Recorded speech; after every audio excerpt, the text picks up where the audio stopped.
Hey guys, I'm Michael Durr with Top Speed Golf. One of the most common issues you're going to see with your game, if you're having any kind of trouble, is spinning open from the top. I'm sure you guys have all heard spinning open from the top. That's when we get up to the top and we let all of our energy go. If we spin from the top, that may as well be the way that we swing, because that's the only way we're going to get any kind of energy in the club. In this video, we're going to show you how to do it properly in detail. Let's go ahead and get started. Now, why you're still spinning open from the top could be due to a number of different reasons. And the most prevalent reason is we don't quite understand what exactly we're supposed to be doing from the top of the swing.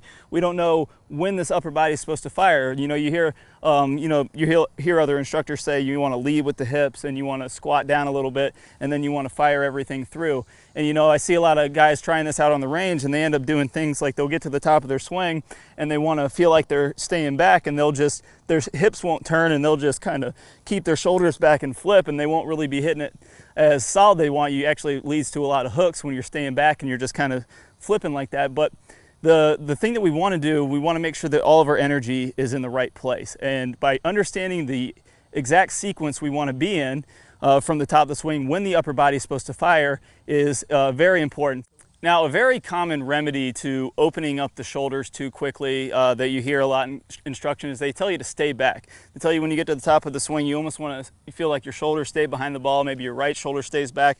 But what we usually see happen when we think about staying back is the hands just kind of flail at the ball, and we kind of get a weak blow, and we're not really letting the right side fire through like we want it to. We need to be backing up our movements just like any other athletic movement. If I'm going to take a ball and throw it, if I leave my shoulder back, I'm not going to be able to get any power until I let my right side or my back side follow through. And that's exactly what we need to do in the golf swing. But we also need to do it at the right time. Like you saw from the intro video, when we get to the top, if we spin open too soon, all of our energy is going to be gone too quick. So we need to keep that energy stored until the right moment to let it go. And what we're going to talk about right now is when you actually let that go, to let the speed go in the swing in the right spot.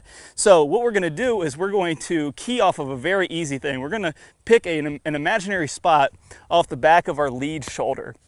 And what we're going to do is we're going to use that spot to point it at the ball so that we can stay back for the right amount of time until we let everything go and let everything release into the full swing. So what we're going to do is we're going to get in our stance, and we have our imaginary spot.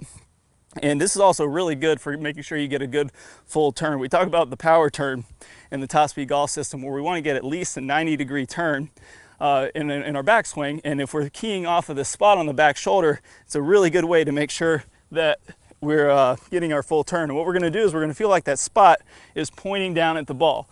And the key here is we're going to feel like that spot stays on the ball until a certain point. So we're going to go into our top of our backswing. We're pointing that spot at the ball.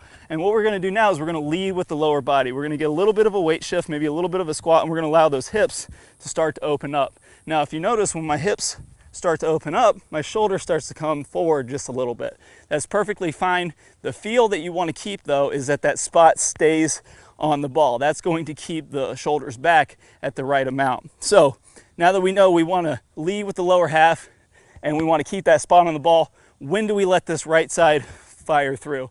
And the answer is we want to let it go when we reach the end of our max lag position. And that is, like we talk about in the system, when this lead arm gets about parallel to the ground. This is when we should be maxing out all of our angles. Everything should be stored up and ready to go right into the straight line release, which is about that 45-degree angle out in front, give or take. And that's when we want to let everything go. We want to let that right side fire through. We want to let everything fire through. And if we follow these keys, we key off of this imaginary spot off our back shoulder, lead with the lower body, and then let everything fire from the max lag position, we're going to be in a great spot. So how that's going to look slow motion here, we're going to the top of the swing, the spot on my back of my shoulders pointing down towards the ball. I'm leading with the hips. I'm feeling that spot staying on the ball. I'm in that max lag position, and from here, I'm letting it all go. So let's go ahead and try one out.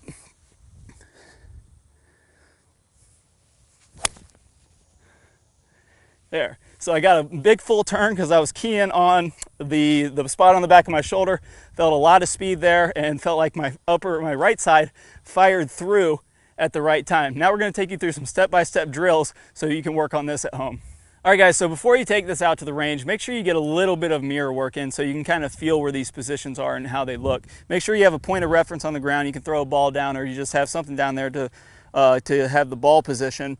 Go ahead, go to the top of your swing, point the spot down at the ball, get a little bit of a weight shift, feel where that max lag position is in the mirror, see where it is, feel where that is so you know where it is when you go out to the range, and then from there, just let everything fire on through and do a full finish, and then go ahead and take it out to the range. So when we go out to the range, we're gonna do one slow motion swing and then one strike on the ball. We're gonna get a good 100 repetitions in. So we're gonna go ahead and we're gonna go up to the ball.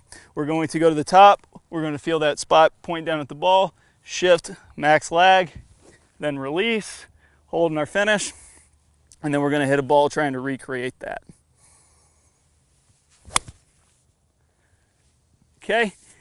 So go ahead, 100 repetitions of that, and you're gonna be well on your way to crushing those irons, crushing your driver. We'll see you guys soon. All right guys, hope y'all really enjoyed this video, but I got a great bonus for you. If we wanna be really good at golf, we wanna have tons of speed, have a lot of fun, really start cranking that ball, we gotta have a lot of lag and then release that lag to get tons of speed. I've got my #1 lag video. I'm gonna play a preview of that here in a second. If you wanna click the link that pops up on your screen, if you're on a computer, if you're on a tablet, a mobile device, you're gonna need to click the iCard. You'll get instant access to that full video. Plus you're gonna get 5 videos from my Top Speed Golf system.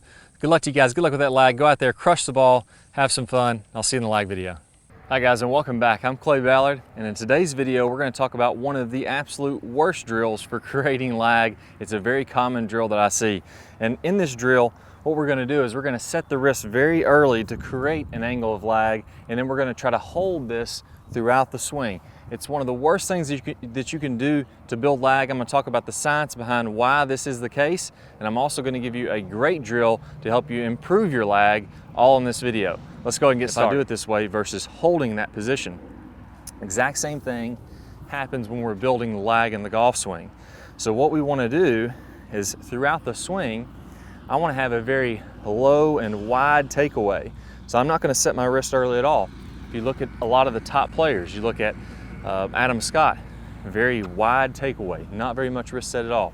You look at Rory McIlroy, you look at Tiger Woods, all these players are using a wide takeaway and not getting very much wrist set, so that later in the swing, as we start down, we can increase this wrist set, and we're really only gonna max out this angle of lag for a split second in the downswing. Okay, so a 3-step drill here. Now, as we get started with this, I want to remind you that the fulcrum in this golf club for getting a massive amount of lag is right at the end of the golf club. This is where I want my hinge point to be.